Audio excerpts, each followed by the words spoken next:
Thank you for listening to FanBrosShow as always, subscribing, all that good stuff, on YouTube. You see us right now, all our beautiful faces, me, Jeff, Jay, and Tatiana. We're here. Hit us up on SoundCloud, iTunes, all those other spots. Make sure you're subscribed, and thank you for the love as always. It's now time for one of my favorite segments. I know y'all been waiting and missing this one. It's time for Comics Icon. Yes, so excited. Thank you very much. We're hyped. We're here. Comics I cop, the hashtag. Follow it on Twitter, where we talk about all the different comic books we are copping, everything we've been reading, even if it's old, new, whatever. I see Tatiana got that Infinity Gauntlet trade in the background right there. I just reread that, actually. I just downloaded it and reread that joint recently. Yo, Nebula is such a fucking gump in the book. Why is she you so thought weak? So? First of all, I was dying reading the book. I was it's hilarious, right? At the halfway point, it just gets funny. And not like a bad story funny, but it just gets funny as fuck. Yeah. No. Tell them why. I mean, or without spoiling it, because people will want to read this, even though it's mad old. I don't want to spoil it because it's a different story from the movie. So y'all completely. It's hilarious. Oh, she's so stupid, but whatever. It's a couple of them that's just wild, just not there. And it's just like, why would you think that, sir? But whatever. It's great. No. It's a great story. Just read it, and it's a different Thanos as well. I mean, everything is it's got some of the influences, but it's definitely wild different. Whoa, somewhere else, but it's a great somewhere else. I'm so glad that you got to read it too, because when I reread it recently, I was like, yo, this shit is so, because I read it as a kid and I loved it then, but I've forgotten certain stuff that happened, and I was like, yo, this joint is out of control. Like, if you think the movie was out of control, it ain't got nothing on this book. This book is I gotta reread it too. I forgot. Please reread it. It's so entertaining, and Ben, you said it perfectly. It is out of fucking control.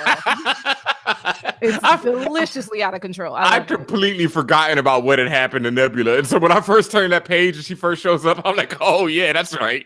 She's such a herd. Like, come on. Oh my God. So yeah, that's definitely an old school one. The reprints are all in stores right now, so you can definitely get a copy of it. Make sure you check that out. Infinity Gauntlet. I know the artist was Ron Lim. I think that was Steve Englehart writing it. I can't remember exactly. But out this week is the Birthright. Well, actually, this was last week it dropped. The Birthright trade. Birthright is a book from Image Comics. Oh, shit, that's been going on still, huh? Yeah, and I'm still loving it. And it's written by Joshua Williamson, he started it, he created it, and has now moved on where he's writing The Flash, and he's like one of the big people at DC now. So shout out to him because he's doing big things. But he's still going on with Birthright. The art is really, I can't lie, I love this book, but it's one of those books like when you finish a trade, it's kind of like Paper Girls. Like Paper Girls, I love to fucking death. I mean, oh my God, it's one of my favorite books out. But when I finish a trade, I'm just like, and not where I'm like disappointed, but where I want more. Where it's like when I finish a trade of like something like Saga, I'm like, okay, I'm good. Like I don't need to read Saga again for 6 months because that shit is hard. That shit, it takes you places every time, and you're like, damn, sensory overload. Yeah, and it's so much emotional, everything where you're like, okay, I need a breather. But Birthright, I read the trade and I'm like, this was dope. But I'm like, yo, come on, man. Like, let's go a little further. But I do want to say the art in Birthright by Andre Bresson and Adriano Lucas, especially Adriano, who does the colors on it. It's silly. Like, he's one of my favorite colorists out right now, along with Matt Wilson, who's the colorist on Paper Girls and Wicked and Divine. Those two are two of my favorites out right now, and I just wanted to give them a shout because people don't give a shout to the colorists enough, and the colors on Birthright are so crazy. Mm-hmm. Also out this week was X-Men Red, the annual. I haven't been reading X-Men Red. It's the book that's led by Jean Grey and features a lot of the classic X-Men. I've not been reading it at all, but I decided to check out the annual this week, and it was a really dope story. It's about it's after Jean Grey recently got rid of the Phoenix, hopefully for a long time. She was resurrected recently, but she had the Phoenix Force with her, and she's like, nah, I'm not that. I'm just Jean Grey. And so it's like the book is about her catching up with all the X-Men, catching up with Laura X-23, running into Old Man Logan, and just having all these meetings with various people who've been, introduced after she was gone, after she died, and before she came back. or just people she hasn't seen in such a long time. And it was a really dope story. I really liked a lot of it. I really wasn't feeling the artist much because the artist is kind of one of those photorealistic artists. And I guess that kind of worked, but it just didn't really work for me for this story. But overall, I just thought the book itself was really dope and just a great story and something you can read if you haven't, like me. I haven't been reading X-Men in a long time, like not consistently. And when I just picked this up, it's like, I knew all the characters with X-Men, it's the same characters, and it was just dope catching up with all of them and seeing their interactions, like especially Wolverine with Old Man Logan with Jean Grey, and Jean Grey meeting, seeing Rachel Summers again, and her meeting Laura, because Rachel Summers is like her daughter from an alternate reality, whatever. And Laura, even though that's not her daughter, she's always had this love relationship with Wolverine. And, Wolverine's dead right now. So to see, it's so funny when you talk about comics. It's like, oh, this person is dead right now. And, she just, since she's been dead and now she's back. And so, yeah, but X-Men Red Annual by Tom Taylor is pretty dope. Anything else y'all been reading this week? So I've been catching up on Guardians of the Galaxy and the Infinity Countdown, going to the new going on. So it's funny you say that because Wolverine is back. Yeah, I know. With an Infinity Stone. With an Infinity Stone. And their concept behind it, it's pretty ill. Where basically, if you've been following Marvel, it's a new universe that they created after what happened in Secret War. So that's why they're not gems anymore. These are actually different stones other than the original gems. Oh. So they're new stones for the new universe. But the people who wielded the gems before remember the gems. So now they're like, they're stones. And one of the ill things about this run with Infinity is for each stone, you need to wield another aspect from another stone in order to be able to control it fully. So, for example, you have to have mastery of the mind to control the Power Stone. Right. Like, it's ill. Otherwise, it would be unmitigated power. Right. You wouldn't be right. And it's like mind over matter type shit. Yeah. So if they diagram how the science works behind the stones in the beginning of every book. That's been pretty cool. I've been reading the X-Men books. Actually, all the X-Men books have been pretty good to me. I have to do a little catching up on them.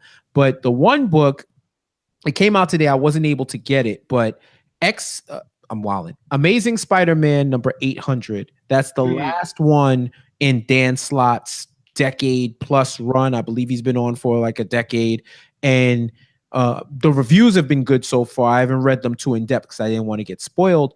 But it seems like he's gone out with a bang, and so I'm interested to read that. So when I know, y'all will know. I actually skimmed through that one today, and it's definitely. I like Dan Slott. I like a lot of the stuff he's done, and it's definitely a culmination of everything he's done. And I'm not gonna spoil it, but there are some big moments in it. It's a big issue. Jeff, I have a question for you, and if it's a spoiler, you can tell. Don't tell me. But what stone? Yeah, stone. What stone does Wolverine have? He has, it's, I won't say it's a spoiler. Like it doesn't really matter at this point. He has a stone. He actually, if you've been reading Marvel comics, you would know he has a space stone. And the reason why is because in Marvel, say that again? The space stone, because in a bunch of the comics this year, there's been certain post-credit stories. So there's been certain comics that have had a Where's Wolverine badge on it. So let's say something happened with the comic. It would literally be like the post-credit scene in the movie. Something happens in the comic, they go along their day, and he's like walking around where people were afterwards, surveying the scene. Like, and he's like in the background in the shadows, and he just disappears. And it makes sense that he had the Space Stone because he was appearing in all of these places and no one knew where he was. Okay. That's fire. So it's not really a spoiler, but when you put 2 and 2 together, it doesn't equal avocado. You feel me? So, yeah. Avocado toast. Right. It doesn't know because millennials are killing this country. That damn toast. But so delicious though. Right. Oh my God. I didn't even know what that shit was 6 months ago. I love it. But yeah, that's what millennial forever. right. Millennial forever. Saga 52 comes out too. Also, came out today. I want to read that.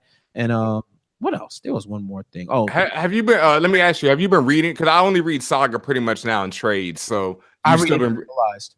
It's still started in trade, and I went to serialized. I couldn't wait. I know. See, me, I'm the other way with that one, where I just want to wait and just, and then I don't get spoiled, thankfully, because people don't really spoil Saga on the internet, so I can wait for it. Yeah. But I'm just trying to ask you, it's still been incredible, right? Oh yeah. Okay. Ain't no drop off. Yeah, this is a saga, bro. One of the best ever. Yep. All right, so I think that's it for Comics I Cop tonight. Thank you for everyone for using that hashtag on Twitter, on Instagram, everywhere out there. Comics I Copped. Thank you so much. I love to see what y'all read, and let me know if we're missing anything out here that we need to be copping. Make sure you're following on Twitter, Instagram, all that good shit. FanBrosShow. You know how we do. And we have some other kind of comic related news tonight. I mean, it relates to Walking Dead, the comic, which I am still reading. Because I think actually Walking Dead right now, the comic is better than the show. Miles ahead. Oh, I mean, yeah, what am I saying? By far. I stopped watching the show actually this season. Weak sauce. I gave up on the show like when they did the mid-season finale. That's when I haven't returned. I've been reading the recaps, so I still know what's going on. And I was really, I don't know, waiting for something big to happen. This might be it because Andrew Lincoln, Rick, no more Carl, since Carl is gone. Carl gone. Yeah, Rick Prick done too. Shout out to my sister Juju woman who once said that when Rick is getting down when he cocks his head to the side. That's when you know Rick is getting serious when he's like, and he shakes his gun and he's just shaking his gun. You got to wag his gun and cock that head to the side. Rick is wild, like old man Rick. He is old man Rick, and it's just like he is wilding. Don't go to that man's house. Don't kick your soccer ball over that fence. You will never get it back. Don't even try for it. Get off my lawn. How many people have you killed? Hey, you kids. All right. Hey, kids. Yeah, man. Like I said, in the words of Negan, Rick the Prick, he is exiting after this next season 9. And in doing so, that means he's no longer the face of the franchise. So someone has to rise in his place. He's lived long enough to see himself become the villain. So he's making his departure, and in his place will be Norman Reedus, who is eyeing a huge $20 million plus payday for being the new number 1 of the series. Wow. Especially a character that wasn't even in the book. Yo, and it's like that's a come up. I mean, shout out to Norman Reedus, because Norman Reedus, went from being the Boondock Saints, like a cult, and a few roles here and there, to the chicks. Like, I mean, salute that man for getting to the bag, Daryl. Yeah, man. Daryl. Also, I completely forgot about that. Well, I don't even know if I forgot or didn't realize it, but Lauren Cohen, who plays Maggie, ouch, she exited. Well, she already opted to exit because she's going to be in a new AMC drama. And she booked, she has 2 projects. So she's leaving The Walking Dead, which is on AMC, my fault. And she booked an ABC show called Whiskey Cavalier. Yep. And she also, her and Andrew will only be in about 6 episodes this season. They've already said. Yeah. So, they're out of there. They got a new showrunner. Dead already. The show been dead. So it's just like, the only staying to me, the only thing kept you there was like, what wild shit is Rick gonna do next week? And the messed up thing is they've already killed Carl, and like that's the thing about the book is in the book Carl is still alive and he's evolving, and eventually we're gonna see the end of Rick, and you're gonna see Carl keep going, and now you don't have that, and so I love Daryl, but there's. The series is done after this. I don't know what's gonna happen. I've never watched an episode of Fear of the Walking Dead. Is that the other sister show? I watched the first season. Yeah, I was just like, I haven't, and I know that Morgan is on that show, and there's some more crossover stuff happening. But I just can't see the main show continuing on after this. It's already, in many ways, jumped the shark, and it's already kind of starting to already have outlived itself. It's its own Walking Dead, you know. But Yeah, it's over for them. So from what I gather when I see people watching it now on social, because I had like 8 episodes on my DVR thinking like maybe I'll just see what people are talking about, and I was just like, I'm good. But what I see people talking about, it feels like this is one of those hold on shows where people just hold on and just keep watching because this is what we do every like CSI. Yeah. We watched The Walking Dead. We watched The Walking Dead on Sundays. We hate it, but we love it. You know what I mean? Like you could say that was some people with Scandal. There's people who say that's what it is with Power now. There's just certain shows. I wouldn't put Scandal and Power personally in Walking Dead territory. I wouldn't do that. But just like if you have so many issues with the show, but you won't give it up. You won't stop watching. That's what, because it's like I see people surprised and stuff like that. But for me, when I started reading the book, I lost interest in the show, which is ill. Like because it was so far ahead and the story was so good. And ironically, I was spoiled as to what happened to Glenn in the book, and then when I got up to it, it still affected me. Then I saw it on the TV, and that episode for a lot of people was the like, yo, if it's gonna be this squeamish going forward, I'm done. But even after that, I kind of was like, but I know everything that's gonna happen, and I don't see it happening right now. And the quality, I was just kind of like, So I was going, but a lot of people still watch it. So I wouldn't be surprised if they keep their viewership past season 9, or at least they're going to give it a run for season 10 and see what happens. So what's the over or under of Rick going out violently?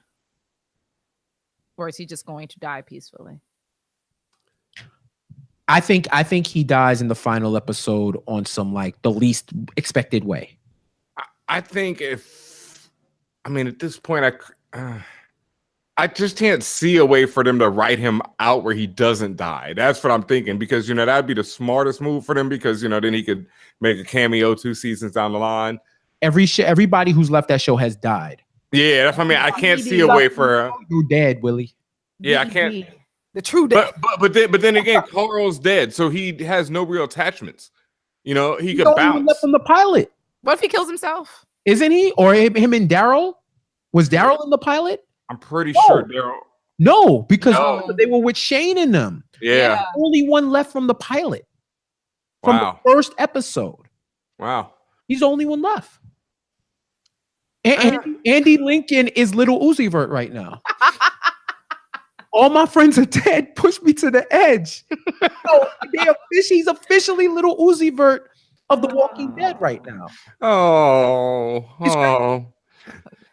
Now Ben got feelings about it. Like, okay, well, that is No, I'm just like, damn, like that's interesting. That and that is also interesting to see. Maybe the show will take a turn for the better without him. Maybe it is just his time to go. I don't care anymore. Okay? No, I mean, who does? But I think he wanted to spend more time with his family, right? Like that was one of the big major things. Like, he's paid. Like he don't need this. It's still like barely any people of color after all this time. Like I'm good. Facts. I'm good. Fact.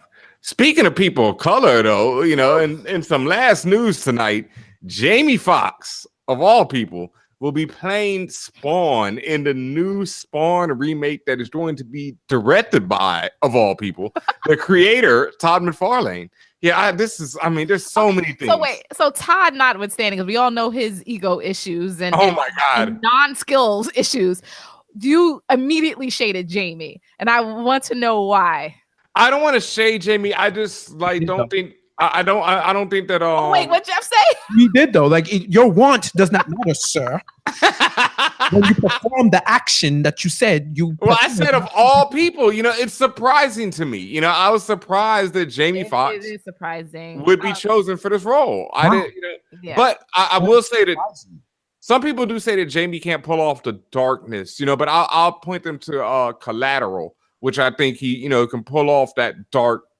For most of that movie, at least, and that movie just turns ridiculous towards the end. So it's like he can pull off darkness. It's just how much do you believe him? Because after a while, you kind of see between his own lines, and you're just like, Jamie's laughing. Like it's just some.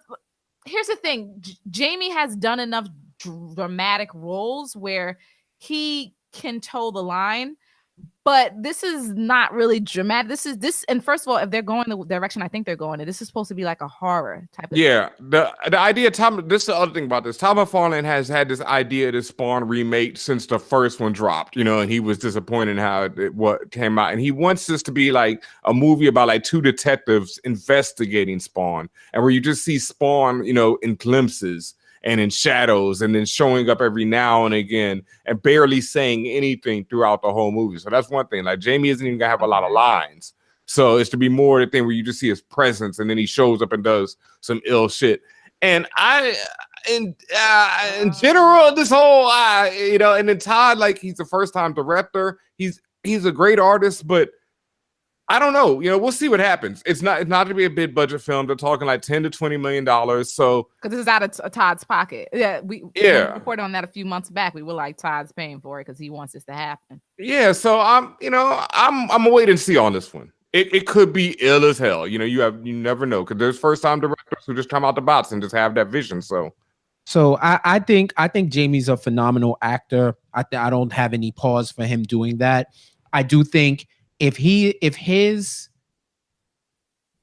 got Jamie for his non-verbal acting skills, I think that's an underrated aspect of what Jamie does. But for a horror comic movie, I don't know. That was my point. Just from a resource perspective and an opportunity perspective, I think you could give that to somebody else and let them do it if you really want to go low budget, But I get where the connection lied, because he spoke to Jamie about it years ago, and Jamie always said if it's a go, he probably is getting a Jamie Foxx discount. I believe that. So if I take Jamie Foxx at his $5 million over anybody, you know what I'm saying, or over most, I should say, if it's coming at a bargain, I'm a Spawn mark. I've always said that. I don't read the comics because at some point they just defied the logic of everything. I did watch the HBO cartoon. Ooh, it's lit. It was lit, and I'm like, if it's anything like yeah.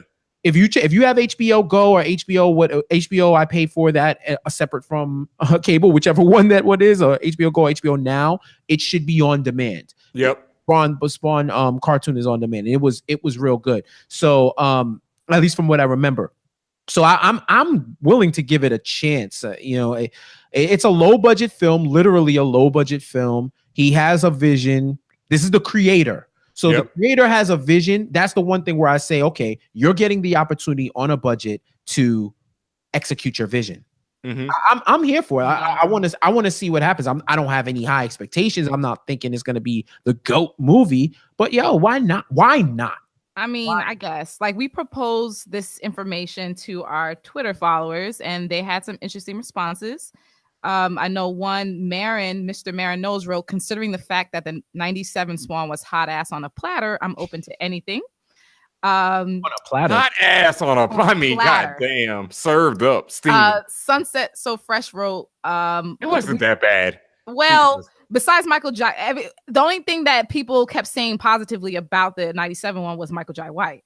I mean, for 97, it wasn't that. I mean, it wasn't that great, but it was 97. It was like before we had dope superhero movies. Yeah. Okay. And well, Sunset So Fresh wrote, Michael Jai White is gorgeous as fuck and is an actual martial artist. Even though Jamie's a great actor, he doesn't do anything for me in action movies. Other people are questioning Todd McFarlane's directorial debut. They don't trust him. And a lot of people, including a note from Ambivert, they wrote they should have tapped Trevante Rhodes. I can see that. The real interesting thing about Spawn is that in the comics, I don't think they even did this in the original movie, is one of the deals with the devil that makes him come back to life is that he can change his face, but every time he changed it, it was to a white dude. So he could never look like the black man that he was. I think they even abandoned that in the comic after a while because Todd McFarlane realized he was way in over his head. Please. You are not ready for that. Yeah, it's not a subject he was really ready to handle. But so I doubt they do that in that. So I could see, but like I say, with the limited amount of lines that he's probably gonna get in this movie and the amount of screen time, I'd rather save Mr. Rhodes for, a role that like a Marvel film, like let's give him some, let's give him something. You're proper. like, don't let that be your first. Not like because then you don't know if you get another superhero role. Like you might get one shot at this, bro. Chris Evans, Ryan Reynolds, and Michael B. Jordan can get other roles. Anybody can get another role, bro. No, facts. Two Johnny Storms and a Hal Jordan walk into the bar. Facts. Can't argue with facts to destroyer, folks. Dude. Can't. Yeah. You can't. Before we leave, I want to say a couple of things. Guys, make sure you I've been a guest on some other shows. Make sure you listen to Medium Popcorn. I was a guest on that show about a week or so back. It's a podcast where two comedians talk about movies, and we review Jungle Fever. I have never seen the movie in full until never seen the movie in full into that podcast, and it was terrible. But anyway, I gotta go listen to Medium Popcorn podcast. Shouts to American Collins and Justin. Also, I am going to be on a live show not this upcoming weekend, but June 9th. I'm going to be on Super Video Brothers along with our friendly neighborhood Kazim, Kaz, real life Kaz, nice. Jean Gray, Mike Hilton, and myself on Saturday, June 9th at 10 p.m. at 702 Union Street, Brooklyn, New York, Union Hall, New York. And during the Super Video Bro Show, we make fun of music videos. So it's going to be fun. So please come through if you're going to be in town on the 9th. It's going to be dope. And I'm excited because I've never been on a show. And of course, I get to be with Jean Grey, my love. I love you so much. So I'm happy. Make sure you tell her I said what up and get Kaz and Jean Grey back on the show as soon as possible because we need both of them out here. Shout out to Kaz, man, doing big things all over the place. I see you, brother. He's in WWE now. My guy. Salute. Backstage Kaz. What is that? It sounds like the FanBros Circle of Trust.